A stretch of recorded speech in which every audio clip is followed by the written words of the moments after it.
Hello everyone, I am Mohammad Jazir. My topic is General Adaptation Syndrome. This theory is included within the theories related to stress. We all have or will have get stressed easily when we occur an unpleasant life event. At that time, some of us easily adapt to that stress and some of us hardly feel to adapt to stress. You can see here the picture. Uh, the picture we have different level of stress individually. Their level of stress will vary depending on their job and lifestyle.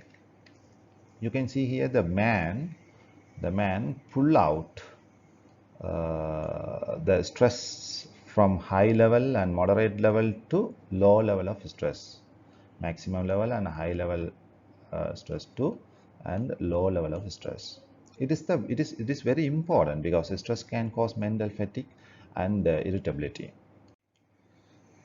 Uh, the case theory, the case theory means the general adaptation syndrome theory was initially founded and developed by Hans Selye. He is an Canadian endocrinologist. First, he defined that the stress as wear and tear of the body. It means when our stress persistently increasing, our body and our mind decrease the perfect function.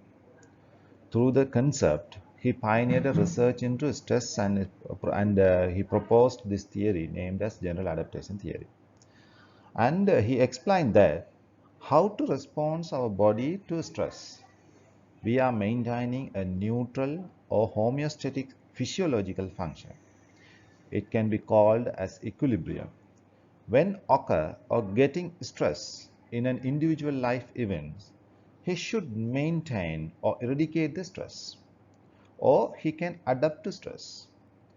If he fails to adapt the stress, he can get unbalanced body and mind condition. It calls as disequilibrium. And the definition of general adaptation theory is the general adaptation syndrome is the sum of all non-specific systemic reactions of the body which ensure even long continued exposure to stress. The stress can be occur each and every person, but that should not continue to long period of time. If that occur, the theory of general adaptation syndrome will be occur in the particular individual's life. And you can see here the he mentioned the gas theory has three stages. First one is alarm phase, and second one is resistant phase, and third one is exhaustion phase. The alarm stage, we can see here, mobilize the body defense forces and activities the fight or flight reaction. It puts the body in unbalanced or affect our body's homeostatic function. Suddenly we will react as low level of resistance to stress. You can see here, and it will increasing slowly and slowly increase the resistance level to particular stress. In this stage, our body responds as increased alertness, increased awareness, narrowing of perceptual field, coping is increased. So these are the some body reactions on first stage of alarm stage. And we can see here the second phase or stage, that resistance stage. In this stage, our body focuses on physiological response to regain balanced function. The resistance level very high on this stage, and the middle of the part suddenly start to reduce resistance level because of persisting stress or feeling continuous stress.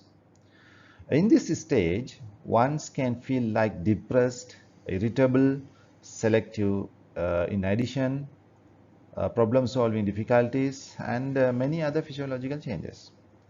If the stress continues, slowly enter our body to final stage, that is exhaustion. In this stage, the body has exhausted or fully tired all its balanced physical function level, and a diseased state can be occur.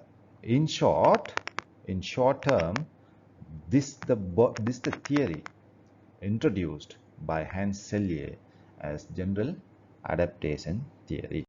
Now we need to know the uses of theory in our nursing aspects. First, a lot of researches have been done used with this theory in nursing research. Generally, stress-related researches were done with use of this theory. First, the researchers asked individuals of different socio-economic and cultural groups to rank a number of life changes according to the amount of energy needed to adapt to change. These particular numbers are calling as life change unit. We can see here the divorce. The divorce the divorce is having a large point, 73, and the death of spouse is 100. This is the very large amount of value. This is 100. So using this SRRS scale, more stress related to research is done by nurses. For example, the effect of social support and stressful life events on health related quality of life among coronary artery disease patients, and done in 2013. The correlation between stress and depression in medical surgical hospital nurses, stress among ICU nurses using gas as a framework. And we can see here another use of this theory is start to practice in nursing. As a nurses, we can introduce some Selye model practice high in particular stress level particulars, stress level patients. For example, yoga. A research study was done in 2012. Yoga is effective in reducing high blood pressure using Selye's model as a framework. So another study is conducted by Mulville Hill. The long-term impact of childhood trauma on the victim's psychological health. So through these studies, they come to introduce some practices into reduce disease-related stresses. Same as some researchers review were made using this theory model in nursing for analyze long-term life events, for example. So I believe that all you can understand what is general adaptation theory and how can be used in nursing aspects.